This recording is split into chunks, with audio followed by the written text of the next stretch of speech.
આ ખેડૂત ભાઈઓ કોઈ સારા કાર્યે જાય એવું જણાય છે, પણ આપણને બંનેને જોઈ અસ્તે અવળું શા માટે ફરી જાય તેમની તપાસ અરે અવળો ભરીને કેમ ઉપાવે રોગ ભાઈ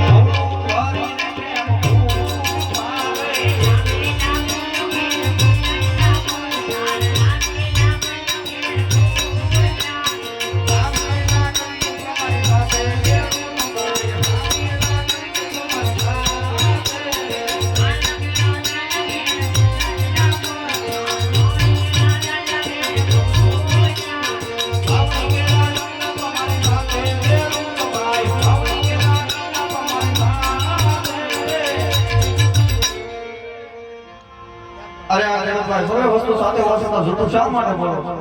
અરે પ્રધાનજી મહારાજ ખેડૂતભાઈ તમારી સાથે વાત કરો. અરે મહારાજ ખેડૂતભાઈ તમારી સાથે વાત કરવા માંગે. બહુ સારું.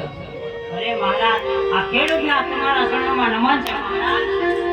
હા ભાઈ ખેડૂત, આજ તમે કન્યાભાઈ કોઈ સારા કાર્યે જાઓ એવું મને લાગતું હતું, પણ અમને બંનેને આ જોઈ તમે અવળું શા માટે ફરી ગયા? અરે આ મહારાજ જો મેં તમને સાચું ને સત્ય કહ્યું તો તમને રિશ્તો નહીં ચડે ને મહારાજ. અરે ના, જો તમે સાચું કહો તો તમને રાજમાંથી ઇનામ આપવામાં આવશે, અને જો તમે જૂઠું બોલો તો તમને તમારા ઈષ્ટ દેવના સ્વર્ગ છે. એ વિના તો હાથ પડી જવું ને મહારાજ ને થઈ જઈ હો.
લાચા, લક્ષ્મી અને સુગુણા આમ ત્રણ દીકરી મારા આંગણે રમી રહી છે, તો મારો વાંજ્યો અવતાર કઈ રીતે કર્યો? હે મહારાજ, આજ અમે પણ નો સમજા પડે, તમે પણ નો સમજાય ને મહારાજ. દીકરી છે ને બાપુ, એ તો પારકા ઘરની થાપણ કહેવાય. આજે પરણાવો તો કાલ પોતાના સાસરે ચાલી જાય. જો કોઈ પાછળથી કુંવર હોય તો રાજ ચલાવે, નકર એક દિવસ આ તમારા પોકરણ ઘરના રાજને તાળા દેવાનો વારો આવે મહારાજ. અરે હા ભાઈ, આ દીકરીએ કોઈના રાજ રહ્યા નથી અને મારા પણ ન રહે. માટે આજે જો મારા મુખ જોવાથી તમને અવળા સુકન થયા હોય તો કાલે સવારે સૂરજ ઉગતા જ સવળા સુકન લઈ તમારા ખેતરમાં વાવણી કરવા જાજો.